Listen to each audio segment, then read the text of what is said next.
A financial planner named Grant had been working with high net worth clients for 11 years when he got invited to dinner at the home of his wealthiest client. The client was a 73-year-old retired executive named Douglas, who had sold his logistics company for $29 million. His total net worth, including real estate and investment, sat somewhere around $38 million. Grant drove out expecting something that matched the portfolio: a gate, a sprawling property. What he found was a 3-bedroom ranch-style home on a quiet cul-de-sac in a suburb outside Minneapolis, worth maybe $400,000. Douglas met him at the door wearing a flannel and jeans. His wife, Margaret, was pulling a roast chicken out of the oven. No chef, no housekeeper. During dinner, Grant noticed the couch looked like it had been there since the early 2000s. The cars in the garage were a 2019 Subaru Outback and a 2017 Honda Accord. When Margaret offered Grant a drink, she apologized that they only had tap water, iced tea, and a few beers. Douglas laughed about it later. He said he had never understood the concept of paying for water when the tap worked fine. After dinner, Douglas mentioned he needed to pick up some allergy medication the next day. Margaret reminded him to get the store brand. Same ingredients, she said. Why pay double for a name? Grant drove home that night, rethinking everything he assumed about wealthy people. Douglas was not performing. He was not cheap. He simply had a deeply clear understanding of what was worth spending money on and what was not. That understanding was not something he developed after selling his company. It was something he had practiced for decades. The sale just proved it worked. And that is the part nobody talks about. The assumption is that wealthy people buy whatever they want because they can afford it. The reality is almost the opposite. Wealthy people become wealthy partly because they develop a specific filter for spending. They do not ask, "Can I afford this?" They ask, "Is this actually worth it?" Those two questions sound similar. Over a lifetime, they produce wildly different bank accounts. A survey of over 10,000 millionaires by Ramsey Solutions found that 94% still live on less than they make. Not because they have to, because the habits that built their wealth became part of how they see the world. Spending patterns do not suddenly flip when your net worth crosses a certain number. Today, I'm going to walk you through 15 things that wealthy people consistently refuse to buy. These are not the obvious ones like sports cars or designer watches. Those get talked about constantly. What I am going to show you are the quiet refusals, the spending categories where wealthy people diverge from average consumers in ways that seem small on the surface but compound into enormous differences over decades. Number 1. Extended warranties and protection plans. When wealthy people buy a laptop, a refrigerator, or a vehicle, they almost always decline the extended warranty. The cashier offers it, the salesperson pushes it, and the wealthy person says no. This confuses people. If you can afford the extra protection, why not buy peace of mind? Because the math never works in your favor. Extended warranties are priced to be profitable for the company selling them. That means on average, you will pay more in warranty premiums than you will ever receive in covered repairs. The company is betting you will not need the coverage. If they lost that bet consistently, they would stop selling warranties tomorrow. Consumer Reports found that only about 20% of products covered by extended warranties ever need a repair during the extended period. And when something does break, the average repair cost is often comparable to or less than what the warranty itself cost. Rich Richard buys a new washer-dryer set and declines the $400 extended warranty. Instead, he puts that money into a savings account he calls his repair fund. Over 15 years of appliance and electronics purchases, he declines every warranty offered and pays for 2 actual repairs totaling about $300. Total saved, over $4,000. Poor Peter buys the warranty every single time and has never filed a claim. He has spent over $6,000 on protection plans that protected nothing. Number 2, brand name. Household products when the generic version is identical. Wealthy people are disproportionately likely to buy store brand medications, generic cleaning products, and private label pantry staples. This surprises people who assume wealth means brand loyalty. The opposite is actually true. Wealthy people tend to understand that brand premiums often pay for marketing rather than quality. The FDA requires generic medications to contain the same active ingredient in the same concentrations as the branded version. A bottle of 200 generic ibuprofen tablets costs roughly $8. The branded equivalent runs $18 to $22. The tablets are chemically identical. The same pattern shows up across household staples. Store brand cereal, batteries, cleaning supplies, and cooking ingredients are frequently manufactured in the same facilities as their branded counterparts. The only difference is the label. A household that makes this switch across all categories saves roughly $2,000 to $4,000 a year. Over 30 years, that difference represents $60,000 to $120,000. Invested at 7% annual returns, the number climbs past $200,000.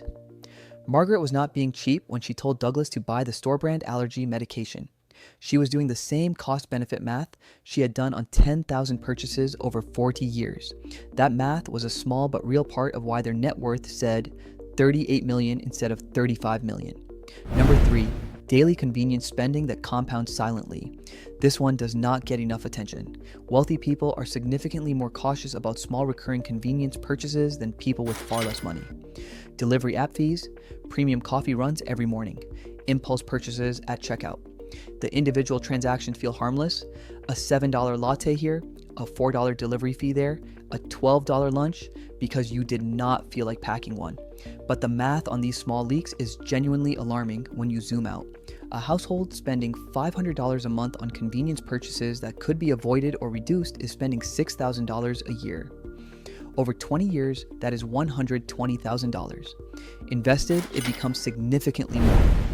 Rich Richard makes his coffee at home, batch preps lunches on Sunday, and picks up his own takeout instead of paying delivery fees that double the cost. He does not feel deprived. He just does not see the point of paying someone $8 to drive food 3 miles when he has a car.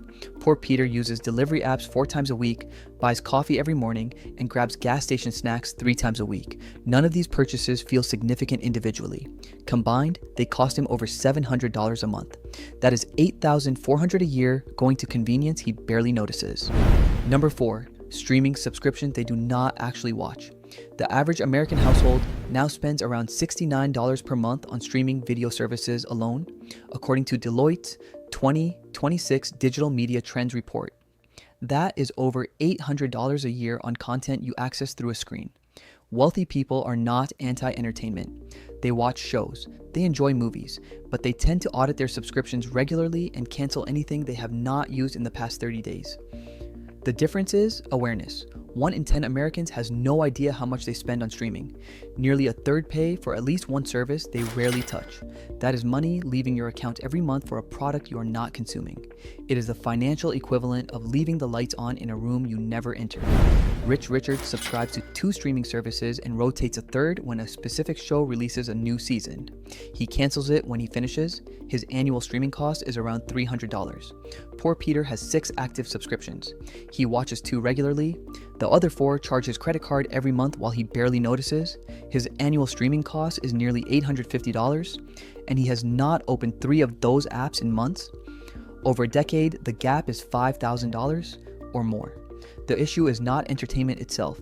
It is paying for things you do not use. Number 5, first-year releases of any product. When a new car model launches, a new phone drops, or a new appliance line debuts, wealthy people rarely buy in the first year. There are 2 reasons. First, first-year products often have undiscovered defects. The first model year of a redesigned vehicle frequently comes with recalls, software bugs, and build quality issues that get corrected in year 2 and 3. Early adopters pay full price to test products for the manufacturer. Second, first-year pricing reflects peak demand. Prices fall substantially in subsequent years as excitement fades. The person who waits 12 to 18 months often pays 20 to 40% less. Wealthy people treat patience as a financial asset. When a phone manufacturer releases a new model, wealthy buyers disproportionately wait and buy the previous generation at a discount. When automakers launch a redesigned vehicle, wealthy buyers purchase the final year of the outgoing model, which dealers discount aggressively to clear inventory. The savings per purchase range from $500 to $5,000. Over a lifetime of major purchases, this single habit preserves tens of thousands of dollars. Number 6, high-fee financial products that quietly destroy wealth. This refusal is one of the most consequential on this entire list. It is also the one that separates wealthy people from high-income people who never actually build wealth. Wealthy people avoid actively managed mutual funds with expense ratios above 1%. They avoid whole life insurance policies marketed as investment vehicles. They avoid annuities loaded with surrender charges and hidden fees. They avoid financial advisors who charge percentage-based fees when flat fee alternatives exist. Here is why the math matters so much. A 1% annual fee on a $500,000 portfolio is $5,000 per year. That sounds manageable, but over 30 years, assuming the portfolio grows, cumulative fees exceed $400,000. The money paid in fees does not compound. That portfolio that would have grown to $2.4 million instead grows to $1.9 million. The difference is not just the fees themselves, it is the decades of growth those fees would have generated if they had stayed in your account. Research consistently shows that low-cost index funds outperform actively managed funds over long periods. The reason is simple. Fees create a persistent drag that fund managers almost never overcome through superior stock picking. Rich Richard invests in index funds with expense ratios under 0.1% and uses a fee-only financial advisor who charges a flat annual rate. His total investment costs over 30 years are under $15,000. Poor Peter invests through an advisor who charges 1.2% of assets, plus puts him in funds with their own expense ratios. His total costs over the same period exceed $450,000. Both earn similar incomes. Richard retires with significantly more, not because he earned more, but because he kept more. Number 7. Timeshares and vacation ownership clubs. Wealthy people almost universally avoid timeshares. The ones who accidentally bought one during a high-pressure sales presentation often paid thousands of dollars just to exit the contract. Timeshares are marketed as smart alternatives to hotel bookings. A typical unit costs $20,000 to $40,000 upfront, plus annual maintenance fees of $1,000 to $2,000 that increase every year. The owner gets 1 week of vacation annually at a specific property. For the same money, that person could take luxury vacations every year for decades without being locked into a single location and without maintenance fees that never stop. The secondary market for timeshares is flooded with owners trying to give them away just to escape the annual fees. Wealthy people recognize that timeshares are consumption disguised as an investment. The high-pressure sales environment used to close deals is a signal the product cannot survive calm evaluation. Number 8. Lottery tickets and gambling as a regular habit. Wealthy people understand expected value in a way that makes lottery tickets mathematically unbearable. The expected return on a lottery ticket is negative 50% or worse. For every dollar spent, the expected return is roughly 40 to 50 cents. No rational financial analysis supports the purchase. The counter-argument is always the same. Someone has to win, it might be me. But wealthy people think in probabilities, not possibilities. The odds of winning a major jackpot are roughly 1 in 300 million. You are statistically more likely to be struck by lightning twice. The average American household spends roughly $650 a year on lottery tickets. For lower income households, the number is often higher. That's $650 invested annually at 7% returns for 30 years becomes roughly $66,000. Rich Richard has never bought a lottery ticket. He redirects that impulse into assets with positive expected returns.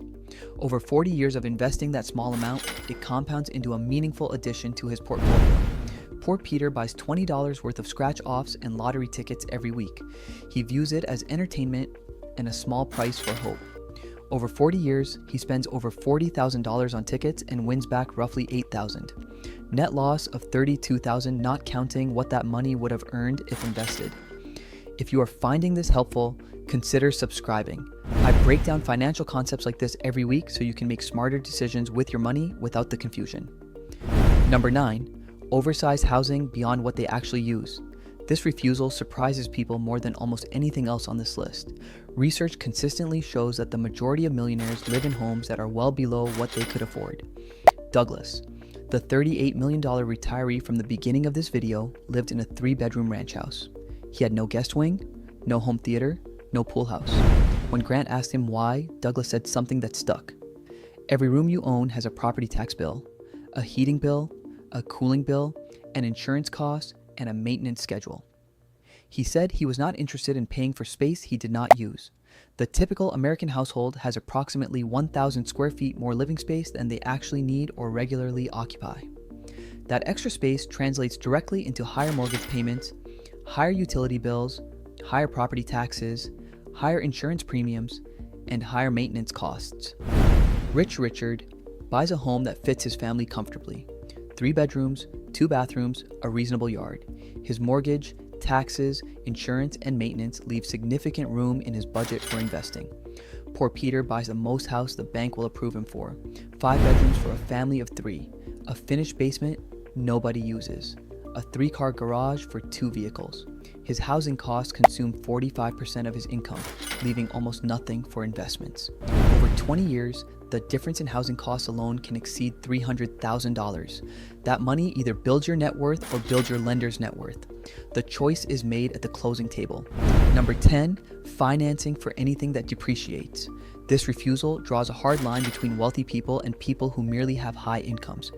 Wealthy people do not finance vacations, furniture, electronics, or clothing. If they cannot pay cash for a consumption purchase, they do not make the purchase. The logic is straightforward. Paying interest on something that loses value the moment you buy it is a guaranteed way to destroy wealth.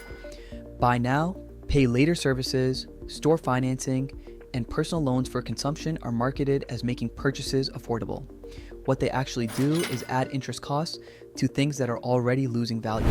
A $2,000 couch financed at 20% interest over 2 years costs roughly $2,440. The $440 in interest bought nothing. It was a fee charged for impatience. Wealthy people maintain a strict boundary. Debt for assets that appreciate, like a mortgage on a home or a business loan, can make financial sense. Debt for consumption, things that lose value from the day you buy them, never makes sense regardless of your income level. Number 11, new furniture at full retail prices. Wealthy people disproportionately buy used furniture, estate sale pieces, and secondhand items rather than purchasing new furniture from retail showrooms. This confuses people who assume wealth means buying new. It does not. It means buying smart. A brand new sectional sofa costs $3,000 to $8,000 at retail. A comparable quality piece, gently used, sells for $500 to $1,500 on resale markets. The used piece may actually be higher quality because older furniture was often constructed with solid hardwood frames, while mass market furniture today relies on particle board and staples. Furniture depreciation is steep and immediate. A new piece loses 30 to 50% of its value at delivery. Buying used means someone else absorbed that drop.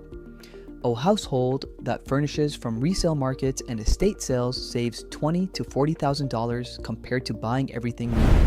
Number 12, premium fuel when their vehicle does not require it. This one reveals how wealthy people think about specifications versus marketing. The vast majority of vehicles on the road are engineered for regular 87-octane gasoline. The owner's manual specifies regular fuel. The engine is tuned and calibrated for regular fuel. Premium fuel in these vehicles provides zero additional performance benefit and zero additional engine protection. Yet millions of drivers put premium fuel in vehicles that do not require it. They pay 40 to 60 cents more per gallon because they associate the word premium with better. That association comes from marketing, not engineering. A driver filling up a 15-gallon tank weekly with unnecessary premium fuel wastes about $6 per fill-up. Over a year, that is $312. Over 10 years of vehicle ownership, that is $3,120 spent on fuel that did absolutely nothing beneficial for the engine. Wealthy people read the manual. If it says regular, they buy regular. They evaluate what the product actually needs, not what the most expensive option is. Number 13. Trendy investments and speculative hype. Wealthy people consistently refuse to put money into whatever the current financial frenzy happens to be. Meme stocks, unproven cryptocurrency tokens, viral trading strategies, get-rich-quick opportunities marketed on social media. This is not because they are conservative or behind the times, it is because they understand something that speculative investors do not. Long-term wealth is built through boring, diversified, consistent investing, not through trying to time the next explosion. The Ramsey Solutions study of over 10,000 millionaires found that not a single one attributed their wealth to single stock investing or speculative bets. The overwhelming majority built their wealth through disciplined contributions to retirement accounts and diversified portfolios over decades. Rich Richard puts 15% of his income into a mix of broad market index funds every single month, regardless of what the market is doing. He has done this for 25 years. His portfolio is boring. His returns are not exciting on any given day. His net worth is substantial. Poor Peter chases whatever is trending. He bought meme stocks in 2021 and lost 40%. He moved money into speculative tokens and lost 60%. He jumped into an AI stock hype cycle and broke even after fees. His account balance today is lower than it was 5 years ago, despite earning a solid income the entire time. Number 14, gifts that create ongoing costs for the recipient. This spending category reveals how wealthy people think about money even when spending on others. They avoid gifts that come with hidden maintenance costs or ongoing obligations. They do not gift pets that require veterinary care and food expenses. They do not buy gadgets that need accessories or replacements. They do not pay for the first year of a subscription the recipient will feel pressure to continue. Instead, they give money directly, shared experiences, or items that are complete in themselves. This philosophy extends to their own purchases. They look beyond the sticker price to the total cost of ownership. An item that costs $100 but requires $50 a year in maintenance is more expensive than an item that costs $200 and requires nothing further. That lens applies to boats, vacation homes, hobby equipment, and countless categories where the purchase price is only a fraction of the lifetime cost. Number 15, full price on anything that is negotiable. Wealthy people negotiate in situations where average consumers accept the sticker price without a second thought. They negotiate on vehicles, appliances, furniture, service contracts, medical bills, and cable packages. They ask for discounts on annual subscriptions and request fee waivers on financial accounts. Research shows that consistent negotiators pay 10 to 20% less for goods and services. On a vehicle purchase, that is $3,000 to $8,000. On a home purchase, it can be $20,000 to $50,000. The lifetime savings easily exceed $100,000. Wealthy people negotiate not because they need the savings. They negotiate because accepting an inflated price is a voluntary choice. The listed price is a starting position, not a final answer. The 15 refusals I have walked you through today are not random quirks. They are symptoms of a specific way of thinking about money. Douglas did not calculate the expected value of each warranty before declining it. He developed a framework for evaluating value that made the right decisions automatic. That framework is the actual difference between wealthy people and people who earn similar incomes but build far less. Average consumers evaluate purchases by asking, "Can I afford this?" If the answer is yes and they want it, they buy. Wealthy people add a second question. Is this worth it? That filter eliminates purchases that fit the budget but fail to deliver value proportional to their cost. Over thousands of decisions across decades, that second question creates a gap of hundreds of thousands of dollars between two people with nearly identical incomes. Grant, the financial planner who visited Douglas's home, said the evening changed how he approached every client conversation. He stopped assuming wealthy clients wanted to maximize spending. He started asking what they actually valued, then built plans around those answers. What he learned was that the refusals were not sacrifices. Douglas did not feel deprived driving his 2019 Subaru or drinking tap water or buying store-brand allergy medication. He felt free from the pressure to signal wealth, free from the maintenance burden of oversized possessions, free from the anxiety of a lifestyle that would require constant income to sustain. The refusals created freedom. The freedom created security. The security created a retirement where Douglas's biggest decision each morning was which hiking trail to take, not whether his savings would last. That outcome was not guaranteed by the business sale. It was guaranteed by the principles he had practiced for 50 years and continued practicing after the check cleared. Those principles are available to anyone willing to shift from asking, "Can I afford this?" to asking, "Is this worth it?" That single shift changes everything. There is a video right here that breaks down financial literacy from the foundation, the principles that make every other financial decision click into place. That understanding changes not just how much you save, but how you think about every dollar that moves through your life.